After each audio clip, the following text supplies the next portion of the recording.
सासू आणि सुनेमध्ये अजिबातच पटत नसल्याने प्रकरण न्यायालयापर्यंत पोहोचले. दुसऱ्या तारखेसाठी जेव्हा सासू आणि सून न्यायालयात आले, तेव्हा जिल्हा व सत्र न्यायालयाच्या प्रवेशद्वारावरच त्यांच्यात बाचाबाची झाली. सासू यमुना यशवंत निकम वय 58, पिंपळपट्टी, मोरेमळा, जेल रोड आणि सुनेचा भाऊ दीपक हिरामण साळवे वय 37, राहणार धुळगाव, त्र्यंबक रोड, महिरावणी यांच्यात शाब्दिक चकमक झाली.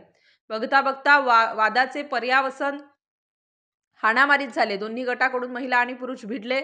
उपस्थितांनी यावेळी मध्यस्थी करण्याचा देखील प्रयत्न केला, मात्र दोन्ही गट इतके आक्रमक होते की मध्यस्थी करणाऱ्यांना देखील ते जुमानत नसल्याचे दिसून आले. अखेर सरकारवाडा पोलिसांनी धाव घेत दोन्ही गटांना पोलीस ठाण्यात हजर केले.